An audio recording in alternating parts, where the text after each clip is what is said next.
Capricorn, kamusta kayo? Hope you're all doing well and welcome to 1111 Pinoy Tarot. In today's reading, tingnan natin ang inyong love relationship or situationship. Ano yung energy ng person ninyo towards you? Ano yung mga concerns and issues ng person ninyo? Okay. Sa inyong relationship. Just take what resonates for you and leave the rest yung mga hindi para sa'yo. Please subscribe, like, comment, and share. And please tap the bell for updates from this channel. Maraming salamat sa inyo. Capricorn, energy ng person mo towards you, issues and concerns ng person mo sa inyong relationship. Detachment. I had to let this go so I could clear my mind. Okay? Yeah. Yung iba sa inyo, merong separation, physical separation man or emotional separation, no? Yeah, parang nag-detach lang sa inyo yung person. Siguro, kailangan niya siguro kailangan niya ng enlightenment kung saan nagka-problema or ano yung pagkukulang at kung ano pa yung pwede niyang i-improve, no? Sa inyong relationship or sa sarili niya. Okay? Ego. I let my pride get in the way of our connection. So, yes, it's clear na yung person mo parang maybe egoistic or ma-pride. Daydreaming. I am always longing for you. Okay? Yeah, may pride nga. Gusto ka pa niya, naisip ka niya palagi, may gusto siyang sabihin, pero dahil sa pride niya, no? Parang yun yung nagbablock sa inyong relationship, no? Maybe gusto ka niyang kontakin or gusto ka niyang kausapin, kitain, but because sa pride niya, hindi natutuloy, no? Merong fears sa kanya, insecurities. Missed opportunity. I didn't act when I should have. Okay. So, no actions, no, from your person. Okay. Kumbaga, parang hinayaan niya lang, no. Like, kung meron kayong problema or issues, parang hinayaan niya lang yon, hindi niya kinonfront. When in fact, pwede kayong mag-usap, no, i-clear kung ano man yung issues, ano man yung problema. Okay. So, yung person na to may tendency na mag-run away, no? Or siguro hindi siya confrontational na tao. Capricorn. Tingnan natin.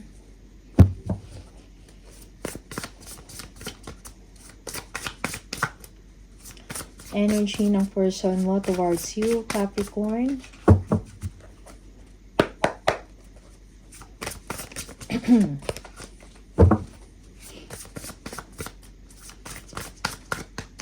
Energy ng person mo, Capricorn, towards you. Okay. Well, naalala ka nga ng tao na to. Siguro parang gusto niya mag-take ng action. Okay. Pinag-iisipan pa niya kung paano. Okay. But then again, lumalabas din talaga na ma-pride siya. Okay. Parang hindi niya naipakita sa inyo yung totoong bonding, no? Yung totoong pagmamahal sa inyo. Siguro hindi siya ganun ka-vocal or expressive. Okay? Pero, grabe yung impact mo sa tao na to. Capricorn. Okay? Yeah. Merong true love dito. But then again, parang nagkaroon ng third party, no? Merong choices sa person mo. Siguro hindi niya alam. Or hindi pa siya ganun ka-sure kung saan talaga siya, ano yung status niya sa inyo, or, you know, kasi may ibang tao or nangingialam, or merong third party na gusto niya rin, na gusto niya kasama. Maybe this third party is kasama sa trabaho, or isa sa mga circle of friends. Okay? But it seems na yung tao na to, yung person mo, parang hindi niya alam kung paano gagawin, paano i-approach ka. Pero merong pagsisisi dito, no? Yeah. Merong panghihinayang na hindi niya na-express or hindi niya nasabi or hindi niya pinakita sa inyo na ikaw talaga, no? I mean, na totoo yung pagmamahal niya sa inyo. Okay? Yeah. Parang kung merong mang third party na to, it's like siguro yung third party na yan, parang nakapagbigay sa kanya ng temporary happiness. Siguro kasama sa, party or inom, something like that. Get together, coffee, no? Parang nag-uusap sila, okay? Yeah, meron din silang bonding, pero yung totoo niyang mahal ay ikaw. Yeah, and in fact, actually guilty yung tao na to sa mga nangyari, or guilty siya kung ano man yung kasalanan na ginawa niya sa inyo, Capricorn. Okay? Yeah. Gusto makipag-reconcile ng tao na to. Okay?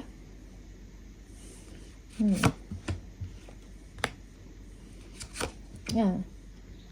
Yeah, this person is independent or financially independent. Okay? He or she is a hardworking person, no? Parang may naipundar na rin siya para sa sarili niya. Okay? But when it comes to love or sa relationship, madami din siyang options, no? Yeah. But this person merong pagsisisi. Parang gusto kanyang balikan. Okay? Yeah, yes. Merong mistress dito or another person. Okay? Involved. Yeah, this person is still dreaming about you. No? Kung ano yung mga nakaraan, kung ano yung past ninyo, okay? This person wants to move forward or gusto niya magkaroon ng isa pang opportunity sa inyo, Capricorn. Okay. But right now, siguro merong detachment din, no? Sa kanyang third party. Parang nakapag-isip-isip siya. Nakikita niya na yung value ng relationship ninyo. Okay?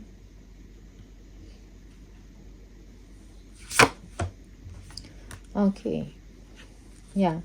So, parang nag-iisip siya ng mga paraan paano lumapit sa inyo, Capricorn.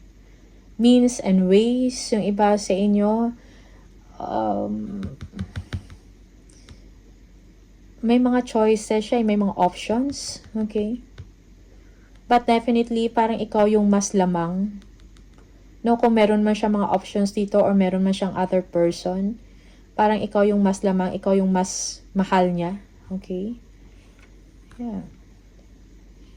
This person is still attracted to you, Capricorn. Okay? But then again, siguro merong arrogance dito dahil sa pride. Yeah. Gusto kanyang puntahan actually. I-express, no? Yeah, kung meron mang emotional detachment or separation dito sa inyo, parang gusto ng person na to ibalik yung dati, no? Ipakita niya sa inyo na ikaw pa rin. Okay? Yeah. So, naghanap siya ng mga ways kung paano.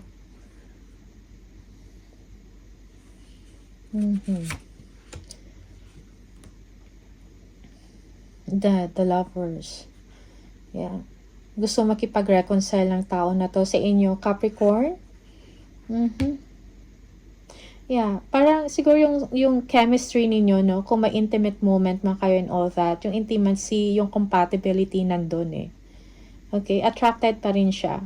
It's like, kung nagkalayo man kayo or merong separation nangyari, parang hindi kanya basta-basta makakalimutan. Kasi parang soulmate kayo dito. Okay? He or she is your soulmate, Capricorn.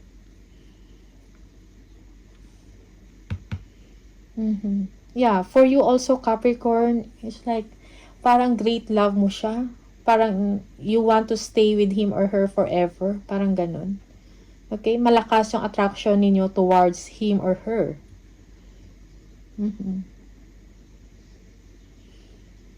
Yeah. Yung iba sa inyo, talagang seryoso ka sa relationship na to. But this person, parang sinayang, no? Yung pagkakataon na yon, sinayang yung pagmamahal niya, yung pagmamahal mo sa kanya. Okay? Because of a third party, no? Because of other people, siguro, enjoyment, party, siguro nahulog siya sa iba, something like that. Okay? Pero merong pagsisisi dito. Yeah, the Fool. Yeah, this person wants to reconcile with you. Parang gusto niya bigyan ng solusyon. But, yeah, meron siyang, kumbaga, hindi siya makapag-take ng action na talagang physical. Pero in his or in her mind, parang ikaw pa rin yung gusto niya. Gusto kanyang balikan. But then, yung person na to, externally, parang pinapakita niya na okay pa rin siya or meron pa siya mga options other than you. Okay? Yung iba sa inyo, this person is, parang continue pa rin yung communication niya sa third party.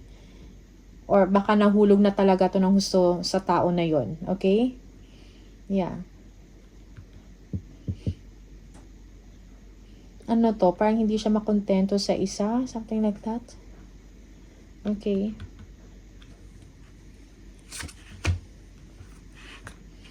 Yeah. Yeah, this person wants to move on, no? Kung meron man kayong differences or meron mang mga problema or issues, gusto niya mabigyan nyo ng solusyon. Okay, gusto niya mag-move on from that situation. Gusto niya magkaayos. Okay? Yeah, I think this person, no, if given the chance, willing siya mag-change para sa inyo. Okay? That's for some of you. Yeah. Meron ding na healing na nangyayari dito sa tao na to. Pero ikaw pa rin yung, kumaga, kung ano man naging issues, ano man yung naging problema, para nagkaroon siya ng understanding dyan. At merong healing. But then again, ikaw pa rin yung nasa isip niya. Okay? Gusto niya gumawa ng paraan na mapalapit sa inyo, Capricorn. Okay. Yes. He or she doesn't know what to do. Okay? Yeah, yung iba sa inyo, this person like, yung may ginawa talaga na hindi maganda. Okay? Yung parang nag-cause ng bad reputation sa kanya. Okay? Merong misbehavior dito na nangyari. And, kaya siguro naguguluhan siya or nahihirapan siya dahil dahil guilty siya. Alam niya eh. Okay? Na may malaki siyang kasalanan. Okay?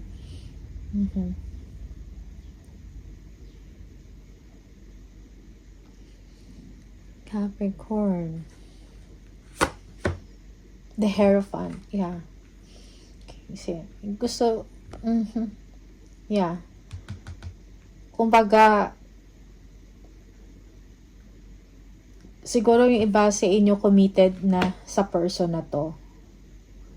Okay? Or meron ng commitment, kumbaga. Or a deeper level of relationship. But then, nagkaroon ng third party, temptation, no?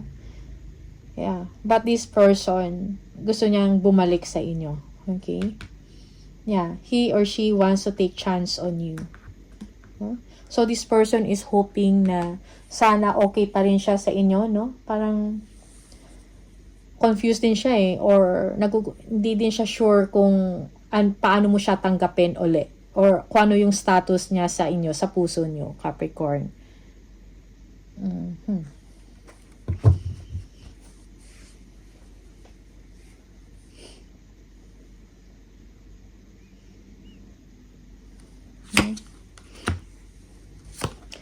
Fears. Okay. Yeah.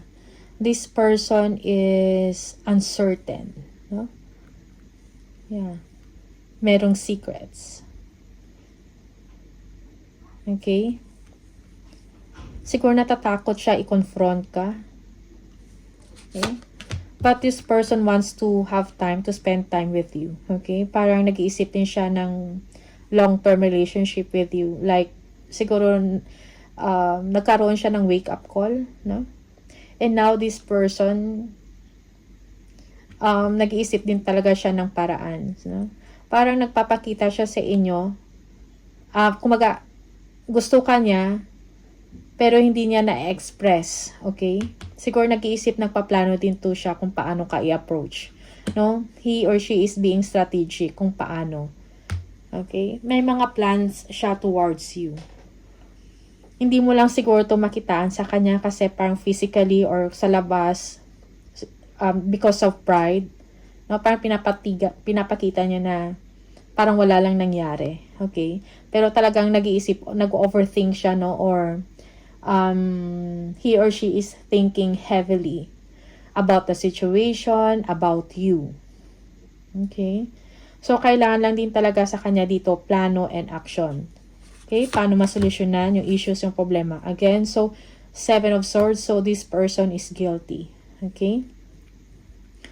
Merong cheating, lies, no? Merong paglilihim dito, pagtatago.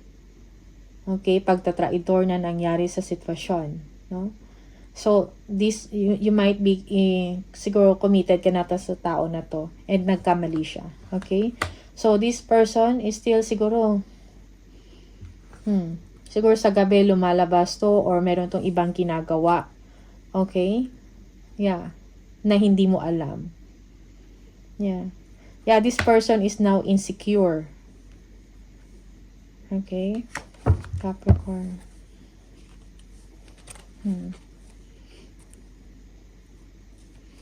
Tingnan natin.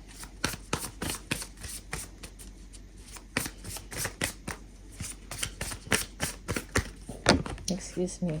Yeah. So,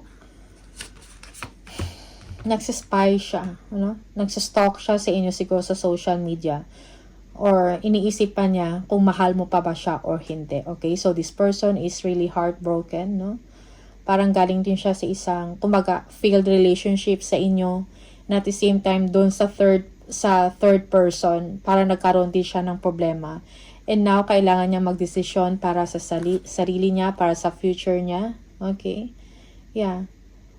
So, this person is planning. Yeah. Gusto niya mag-take ng action towards you.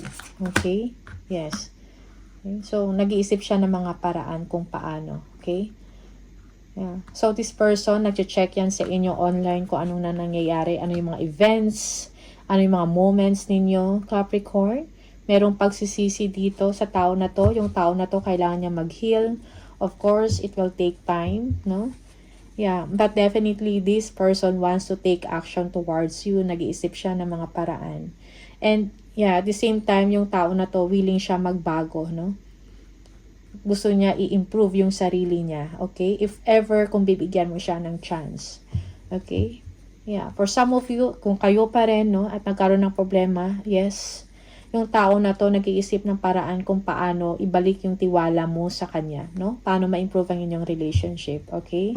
Kasi merong disappointment dito or heartbroken siya, no?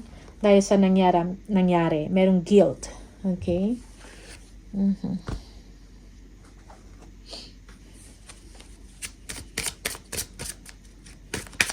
Tingnan natin.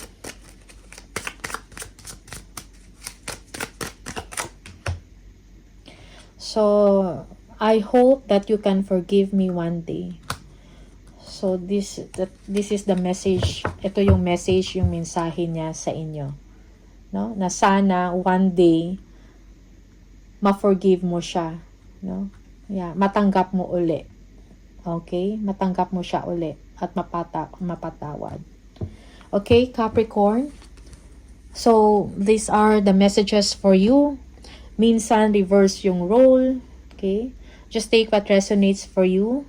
Okay? Kung para sa inyo or yung mga hindi, leave it. Okay? So, maraming salamat, Capricorn. All the best and see you on the next video. Bye!